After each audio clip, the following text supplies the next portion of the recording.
Amaterasu, goddess of the sun, sealed herself in a cave, plunging the world into endless darkness. This was not a mere act of spite. It was a cosmic rupture, a fracture in the balance that held the heavens and earth together. But the ancient texts tell a version of this story that your history teacher never mentioned.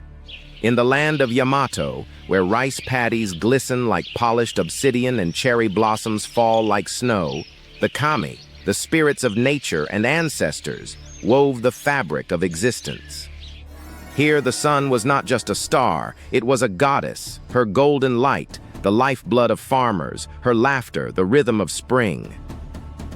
Her absence was felt in every withered stalk of rice, every petal that failed to unfurl, every child who wept as the sky turned to ash. The gods, once harmonious in their celestial dance, now stood divided, their voices echoing through the hollowed halls of the heavens.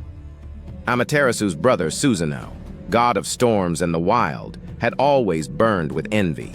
When the gods divided the realms, Susanoo was given the sky, a domain of chaos and tempests, while Amaterasu ruled the sun, a throne of order and peace. But Susanoo could not abide the harmony of her world. One day, he descended to the land of the dragon Orochi, a beast with 8 heads and a tongue of flame. With a sword forged from the bones of a sacred stag, Susanoo slew the monster, but in his fury, he scattered its blood across the land, staining the rivers red. The gods, horrified, cast him from the heavens, but his wrath had already sown the seeds of discord. The world began to wither. Crops withered in the fields, and the cherry trees, once blooming in radiant pink, fell into dormancy. Mortals gathered in the sacred groves, chanting prayers to the kami, but the silence of the cave grew heavier. The other gods, led by the cunning deity Ame-no-Uzume, devised a plan. They crafted a mirror, its surface polished to capture the light of the sun, and placed it at the entrance of the cave. "Let her see herself," Ame-no-Uzume whispered to the others. "Let her see what she has lost." But what investigators discovered next changed everything.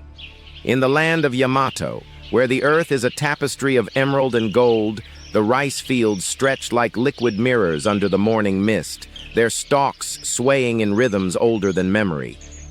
Here, the land breathes with the pulse of the seasons, each blade of rice, a whispered prayer to the soil, each cherry blossom a fleeting hymn to the sun. The mountains, cloaked in evergreens, guard the valley like ancient sentinels, their peaks crowned with snow that melts into rivers, fat with spring's first blush. In the evenings, the air hums with the scent of sakura petals and the smoky tang of incense curling from paper lanterns hung at shrine gates, their flickering light a bridge between the mortal and the divine. This is a land where the kami dwell, not as distant gods, but as the very essence of the world. The wind that stirs the rice, the river that carries the prayers of fishermen, the stone that holds the memory of ancestors. The people of Yamato live in harmony with these spirits, their lives woven into the fabric of Shinto belief. Every dawn, they bow at the torii gates of the village shrines, their hands clasped in gratitude to the unseen forces that govern the land. Farmers kneel in the paddies, their calloused fingers tracing the earth as if to commune with the kami of fertility, while artisans carve wooden masks for festivals, their chisels guided by stories passed down through generations. The kami are not capricious deities. They are the guardians of balance, their presence felt in the rustle of bamboo, the croak of frogs at twilight, the sudden stillness before a storm.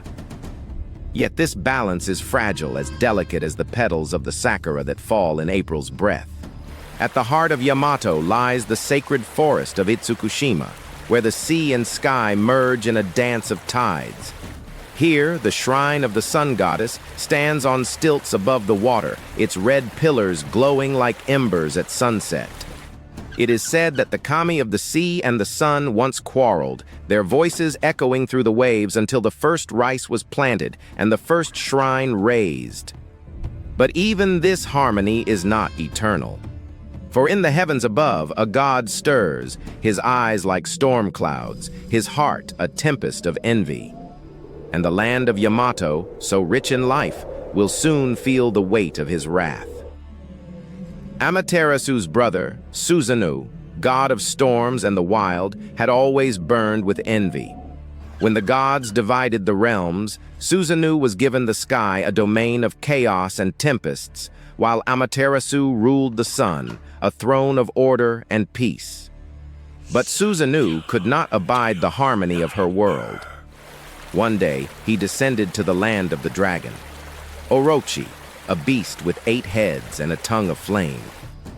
With a sword forged from the bones of a sacred stag, Susanoo slew the monster, but in his fury, he scattered its blood across the land, staining the rivers red.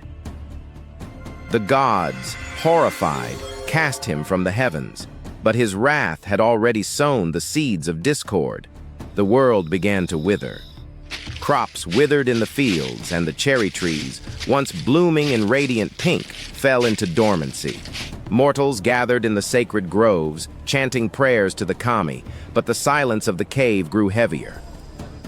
The other gods, led by the cunning deity Ame-no-Uzume, devised a plan.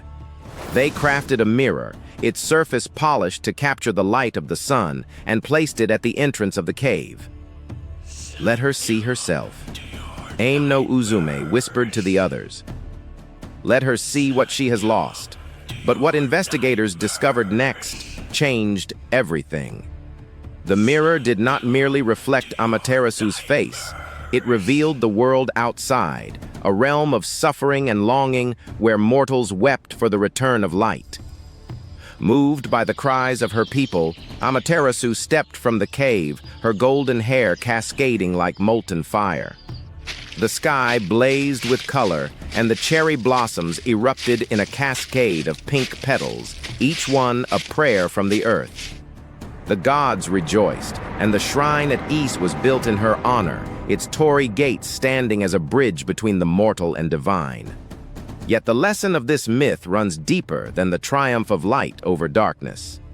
It whispers of the human condition, the struggle between jealousy and love, the necessity of sacrifice, the fragile balance that sustains life. In the modern world, we too are Amaterasu, retreating into our own caves of doubt or anger, and Susanoo, the storm within us that seeks to destroy what we cannot control. But the shrine at Ys still stands, a reminder that even the darkest shadows can be pierced by the light of understanding. The ancient stories still speak to us. Subscribe to hear more legends from the dawn of civilization. Tell us in the comments, which myth should we explore next? The other gods, led by Ame-no-Uzume, gathered in the sacred grove of Takamagahara, where the sky met the earth in a hush of anticipation.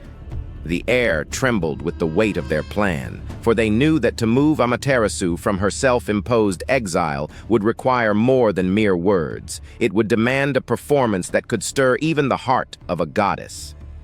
Ame-no-Uzume, her hair braided with threads of moonlight and her robes woven from the dawn's first light, stepped forward. She raised her hands, and the grove erupted into song.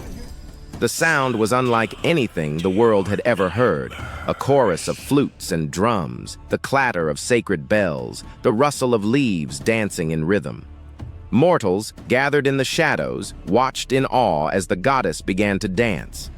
Her movements were a storm of grace, her feet striking the earth in a pattern that mirrored the constellations.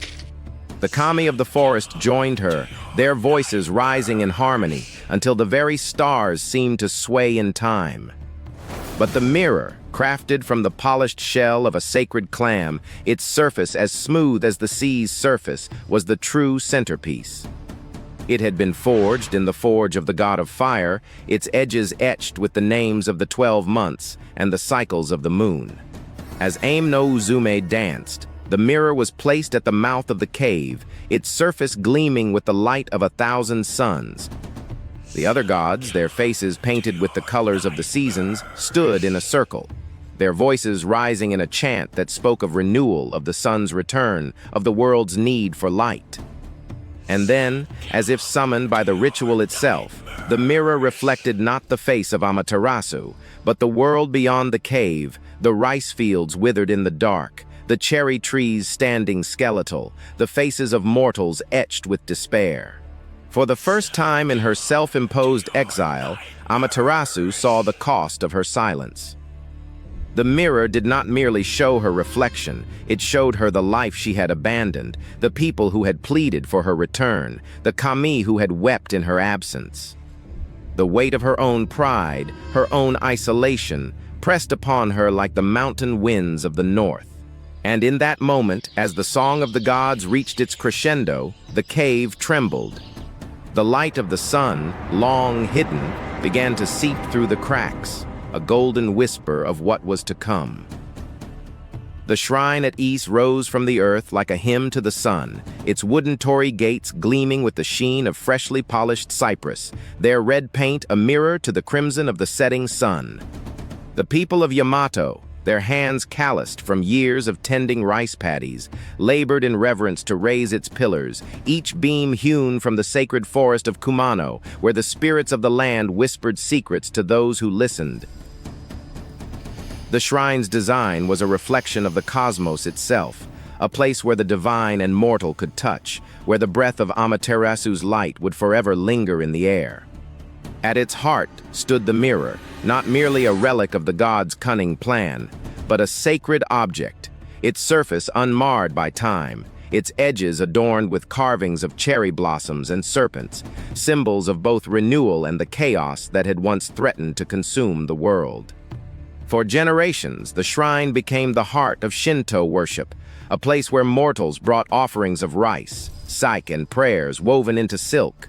The priests, clad in white robes embroidered with the sun's rays, performed rituals at dawn, their voices rising in chants that echoed through the forest, calling upon Amaterasu to bless the land.